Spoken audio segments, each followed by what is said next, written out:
उसकी most likely cause क्योंकि die की वजह से उसे पेल्विक पेरिटोनाइटिस हुआ होगा। ठीक है, primary gived a sure of dates come to you at 38 weeks with IUGR, fundal height 30 centimetre है। प्राइमरी है, श्योर ऑफ डेट है, 38 वीक पे आई है मतलब, और IUGR है। अभी फंडल हाइट देखें कितनी कम है, और उसका BP भी बहुत ज़्यादा है, 160/120 स्क्वायर में आ रहा है। CTG नॉन रिएक्टिव आ रही है, लाइकर एब्सेंट है। इमीडिएट एक्सटेंशन आप क्या करेंगे, इमरजेंसी LSCS। ठीक है, इसमें बाकी आप उसको हाइपरटेंसिव दें, सी सेक्शन 24 आवर बात करें तो इतने में तो बेबी और बेबी IUD हो जाएगा।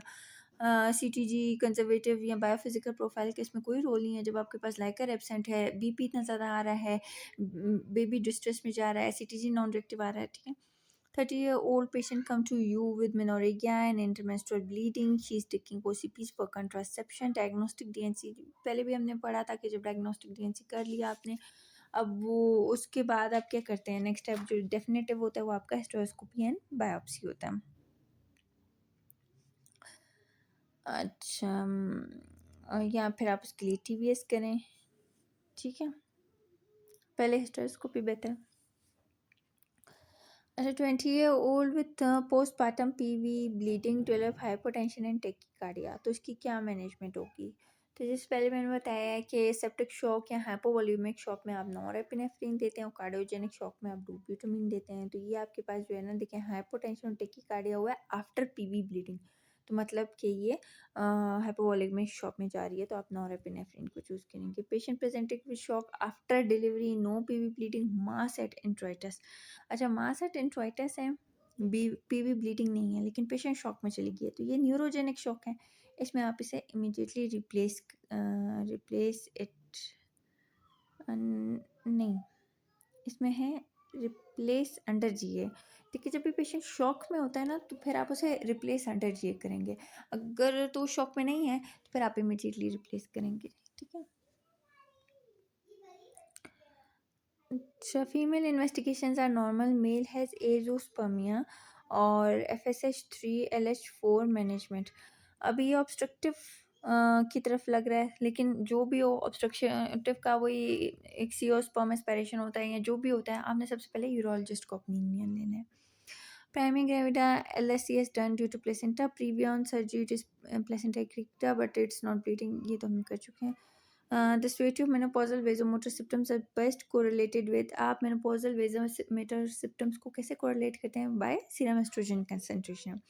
In perinatal infection most contagious organism कौन सा है, herpes. Herpes is the most contagious. ठीक है, what to avoid in pregnancy, scuba diving, molar pregnancy with beta HCG 3000 international unit per liter, evacuation done at private clinic. ठीक है, अभी beta HCG उसका 3000 था, इवैक्यूएशन हो चुकी है। अब पेशेंट ब्लीडिंग के साथ आ रही है, और अल्ट्रासाउंड पे आपके पास RPOCs हैं।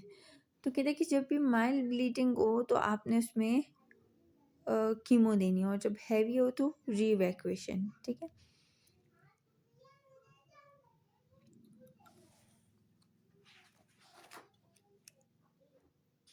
अच्छा, तो यहाँ पर माइल्ड ब्लीडिंग है ना, पेशेंट के हुए chief complain of mild bleeding. ठीक है, तो अगर लिखा हो माइल्ड ब्लीडिंग तो आप कीमो को चूज़ कर लें, अगर लिखा है हैवी ब्लीडिंग तो आप उसे रीवैक्यूएट करते हैं। ठीक है, अच्छा, फिर है 8 days postpartum patient patient complicated by prolonged rupture of membrane, present with shaking, chills, tender uterus, fever 39.2, false smelling lochia. What organism least likely?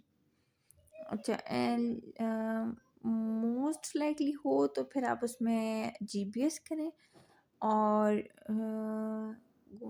और लीस्ट लाइकली तो फिर यूरिया प्लाज्मा यूरिटिकम। ठीक है, मोस्ट लाइकली में फिर GBS है, endometritis GBS ज़्यादा करता है।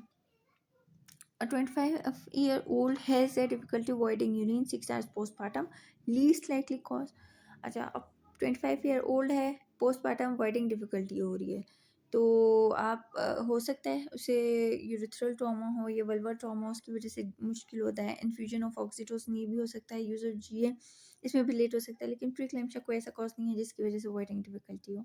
Patient with dysmenorrhea on start of menses, management क्या होगा। अच्छा, डिस्मेनोरिया किस वजह से ज़्यादा होता है, due to increase release of prostaglandins, तो आप उसमें प्रोस्टाग्लैंडिन सिंथेटेज इनहिबिटर्स देंगे। पेशेंट है 20 week with moderate dyskaryosis, pregnancy में आप सिर्फ कोल्पोस्कोपी कर सकते हैं, बायोप्सी नहीं करेंगे।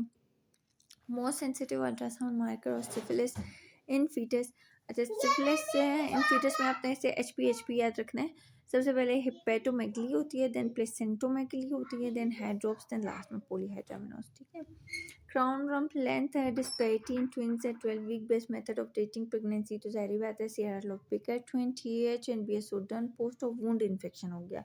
अभी टीएच बीएसओ हुआ है और पोस्ट ऑफ वुंड इन्फेक्शन जो होते हैं ना, मोस्टली आपके पास सर्जिकल साइट इन्फेक्शन स्किन पे कौन सा ऑर्गेनिज्म होता है, स्टेफ ऑरियस, तो उसकी वजह से होता है। ठीक है। पोस्टमार्टम ओबीज पेशेंट है, कॉज ऑफ सी एंडोमेट्रियम। अभी उन्होंने पोस्ट मेनोपॉजल ओबीज पेशेंट, पहले ही आपको बताया कि ओबीज है और पोस्ट मेनोपॉजल है, तो cause of C endometrium obesity ही होगा। पेशेंट है 10 वीक गेस्टेशनल एज और raised random blood sugar. Which investigation should be done to see the control, क्योंकि वो बहुत अर्ली आई है तो हो सकता है उसको क्रॉनिक डायबिटीज़ हो। ठीक है। तो इसलिए आप उसको देखने और कंट्रोल को देखने के लिए पहले HbA1c कराएंगे। ठीक है। और फिर अगर कोई रिस्क फैक्टर्स होंगे तो फिर आप उसमें बाद में OGTT कराएंगे।